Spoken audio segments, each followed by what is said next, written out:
Halo guys, sekarang kalian lagi di belai di belakang layar. Wuh.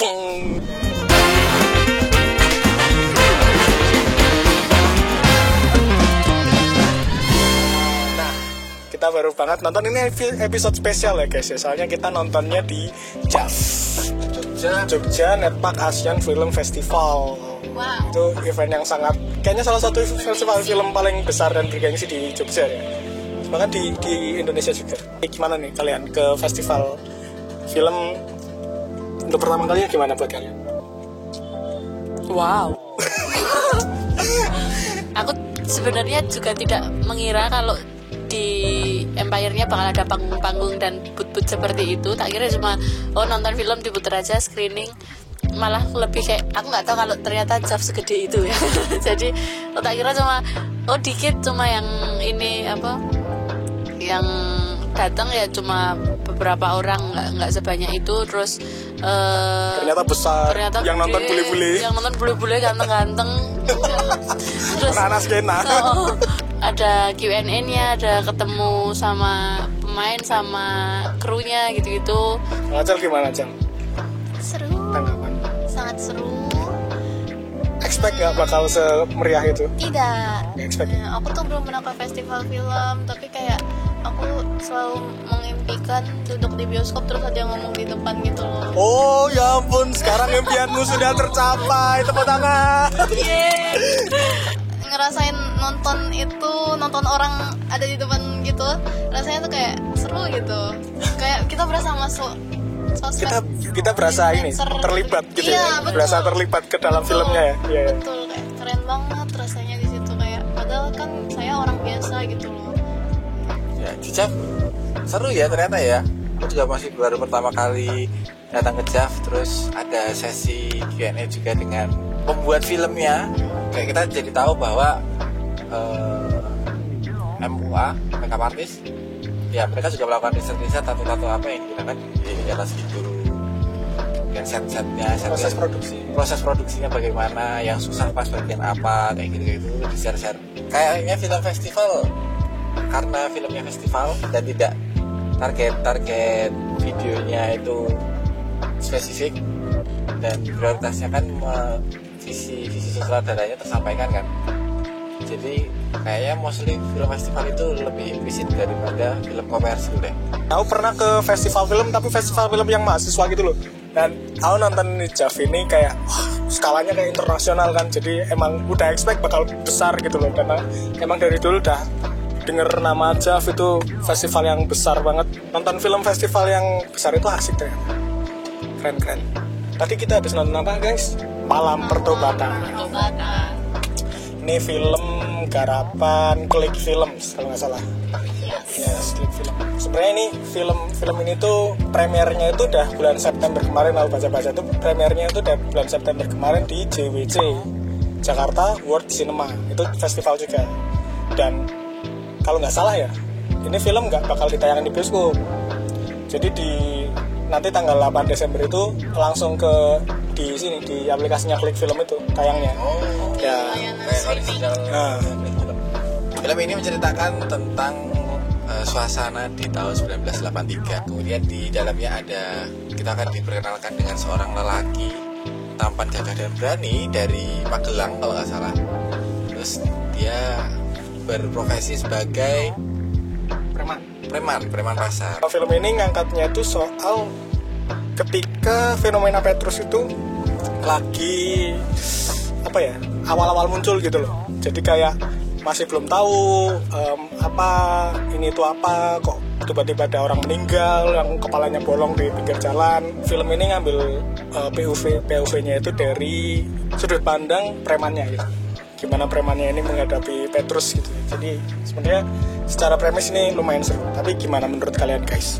Menurut aku ini not my cup of tea ya filmnya ini, karena aku agak bosen gitu. Karena ceritanya itu sebenarnya singkat, cuma kayak nanti ini gini ngapain gini udah.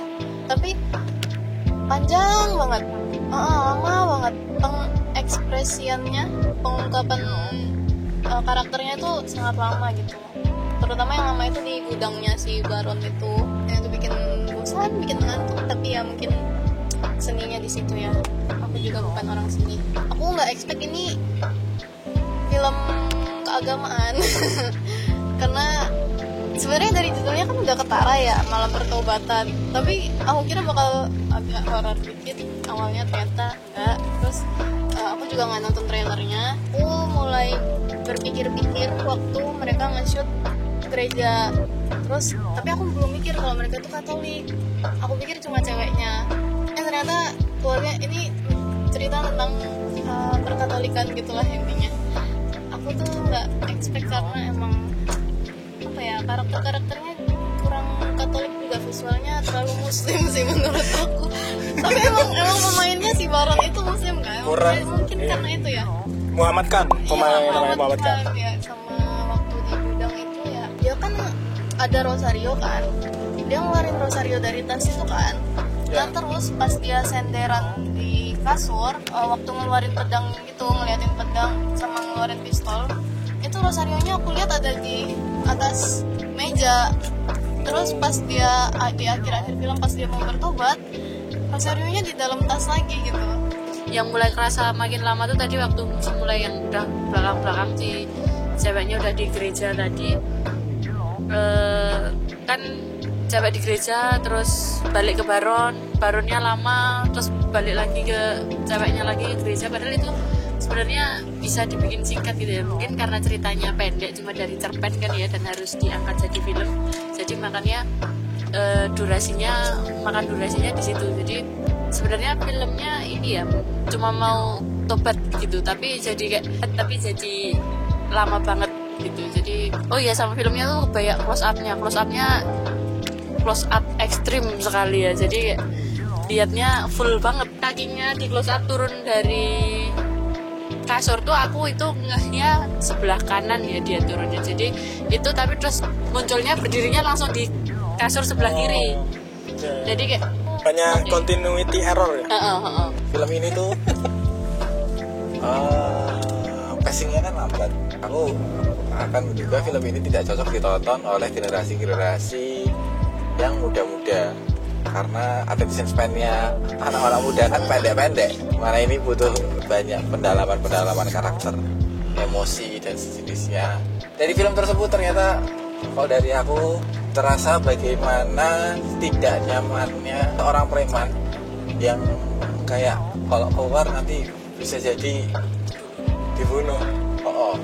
Jadi ya itu cukup menarik untuk memaparkan sejarah yang pernah ada di Indonesia. Aku lebih suka nonton film Indonesia daripada film luar negeri karena film Indonesia lebih relevan.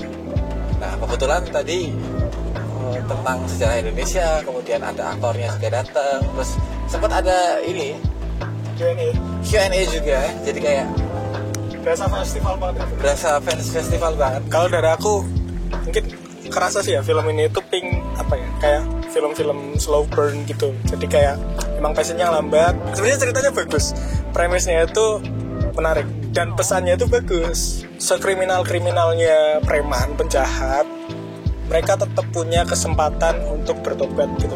Di awal itu aku udah sangat menikmati filmnya itu banget. Di awal sampai si Sonnya mati. Si Sonnya mati itu kayak sangat wah.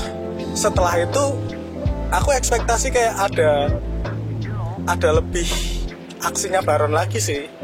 Baron sama si penembak jatuhnya atau mungkin biar bisa lebih apa ya, gesekan, biar lebih gesekan atau ada apalah 2/3 film itu bosen sebenarnya ada hubungannya enggak sih si yang nembak sama bapaknya yang anaknya cewek mati?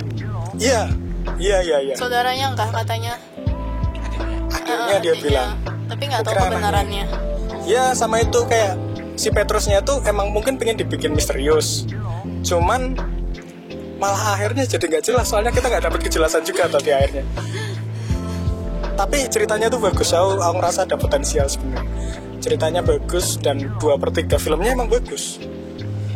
Tapi sepertiga akhirnya tuh seperti akhirnya filmnya itu loh yang kurang kurang digali lagi gitulah karakternya si Baron. Aku kurang relate sama Baron. Ya itu sayangnya di sepertiga akhir filmnya aja yang harusnya malah jadi bagian penting ya di filmnya. Sebenarnya filmnya itu worth untuk ditonton ya. Kalau kalian punya Klik Films, tonton aja film itu, film Indonesia, dukung terus perfilman Indonesia buat terus berkembang. Intinya sangat enjoyable lah, bisa dinikmati dan worth untuk ditonton. Jangan lupa like, comment, dan subscribe, dan tonton video kita lainnya. Dadah.